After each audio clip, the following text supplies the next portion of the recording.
Hello friends, मैं कृष्णा सिंह आप लोगों का स्वागत करता हूं नेशनल अफेयर्स चैनल पे। आज के इस वीडियो में हम बात करेंगे इंडिया के वैक्सीनेशन ड्राइव के बारे में।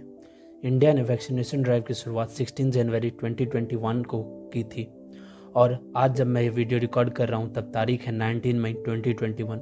सो इन 4 महीनों में इंडिया ने total 18,58,09,302 doses of vaccine administer किया है, out of which 14,35,83,902 people have taken their first dose, which makes 10% of our total population, and 4,22,25,400 people have taken their both doses, which consists of 3% of our total population. अगर हम बात करें vaccines की तो India ने अपने vaccination drive की शुरुआत 2 वैक्सीन्स के साथ की थी, कोविशील्ड एंड कोवैक्सीन, जिसमें अब एक और नाम जुड़ चुका है, स्पुतनिक वी का। Now let's talk about vaccines particularly, starting from Covishield. Covishield UK based AstraZeneca के द्वारा बनाई गई है और इसे Pune based Serum Institute of India के कोलेबोरेशन से इंडिया में बनाया जा रहा है। कोविशील्ड एक वायरल वेक्टर वैक्सीन है that uses adenosine virus found in chimpanzee. Covishield की एफिकेसी 70% है, but some studies of Oxford shows that अगर कोविशील्ड के 2 डोजेज के बीच के गैप को 12 to 16 वीक्स रखा जाए तो इसकी एफिकेसी 80% या इसके एबव भी हो सकती है। इंडिया में इसके 2 डोजेज के बीच के गैप को कंटिन्यूअसली चेंज करता आया जा रहा है। शुरुआत में सेंट्रल गवर्नमेंट ने इसे 4 to 6 वीक्स रखा था, जिसे बाद में 6 to 8 वीक्स कर दिया गया और अब यह 12 to 16 वीक्स है। हालांकि सेंट्रल गवर्नमेंट इसके 2 डोजेज के बीच के गैप को चेंज करने की बात के पीछे के कारण को वैक्सीन्स की एफिकेसी रेट को बढ़ाना बता रही है, लेकिन कई सारे मीडिया आउटलेट्स में यह भी बताया जा रहा है कि इससे सरकार वैक्सीन्स के शॉर्टेज के प्रॉब्लम को सॉर्ट आउट करना चाहती है। Now coming to the Covaxin.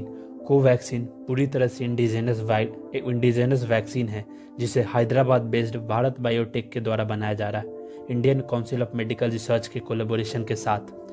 It makes use of a dead coronavirus that help our immune system to fight against the COVID-19. इसकी एफिकेसी 78 to 81% है, लेकिन कई सारे स्टडीज में पाया गया है that it is 100% efficient against severe COVID-19. और Covaxin also shows it's efficient against the variants like B117 and B1617. Now coming to the Sputnik V. Sputnik V Russia based the Gamaleya Research Institute of Epidemiology and Microbiology के द्वारा बनाया गया है, जिसे 12 अप्रैल 2021 को drug control general of India के द्वारा रेगुलेटरी अप्रूवल दे दिया गया।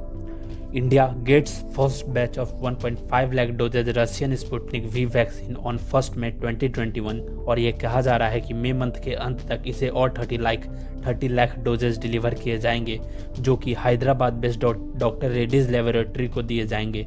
Hyderabad based doctor Reddy's laboratory Sputnik V की इंडियन पार्टनर है। Sputnik V is also a viral vector that is engineered to be harmless and which exposes our body to a fragment of COVID-19, जो कि हमारे immune system को help करता है to understand the threat of corona virus and it help our immune system to fight against it. Sputnik V के 2 doses के बीच के gap को 21 दिन रखा गया है और यह एक यूनिक वैक्सीन है जिसके दोनों डोजेज की वेक्टर यानी कि कैरियर अलग अलग है, जो कि हमारे इम्यून सिस्टम को कोरोना वायरस से लड़ने में और अच्छी तरह से मदद करता है। If we talk about its efficacy तो यह 91.6% है, जो कि इंडिया में अवेलेबल सारे वैक्सीन में सबसे ज़्यादा है। अभी यह वैक्सीन अपोलो हॉस्पिटल्स में अवेलेबल है और इसकी प्राइस 995 रुपीज़ है। अगर हम बात करें इंडिया में आने वाले वैक्सीन्स की तो 2 वैक्सीन्स है जो उभर के आ रही हैं, जो कि आने वाले महीनों में आपको इंडियन मार्केट में दिख सकती है, जिसमें सबसे पहला नाम है much awaited Johnson and Johnson का। Johnson and Johnson US pharmaceutical firm Johnson and Johnson की एक वैक्सीन है जिसे इंडिया में 2021 ईयर के अंत तक देखा जा सकता है। और दूसरा नाम है जाइकोव डी का, जो कि एक और इंडिजिनस वैक्सीन है जिसे Ahmedabad based pharmaceutical firm Zydus Cadila बना रही है। और रिपोर्ट्स के हिसाब से मई मंथ के अंत तक ये कंपनी अपना इफिकेसी रेट रिपोर्ट DCGI को सौंप देगी और जून मंथ के अंत तक इसे रोल आउट किया जा सकता है। Now, if we talk about the availability of vaccines in India, तो it is clear from the news headlines that right now India is suffering from the shortage of the vaccines, जिसके कारण कई सारे states like Maharashtra and Karnataka, which has initially started the vaccine drive for the 18+ ने अब जाके अपना 18+ के लिए वैक्सीनेशन ड्राइव को सस्पेंड कर दिया गया है। लेकिन सेंट्रल गवर्नमेंट के आए एक स्टेटमेंट के हिसाब से ये कहा जा रहा है कि इंडिया अगस्त से लेकर दिसंबर के बीच में 216 करोड़ वैक्सीन प्रोड्यूस कर पाएगी। अगर ऐसा होता है तो इंडिया जल्द ही अपने वैक्सीनेशन के शॉर्टेज के प्रॉब्लम को सॉल्व कर सकती है। At last I just want to say that if there is vaccination going near by you, then please keep reach there and must get vaccinated. Thank you, take care.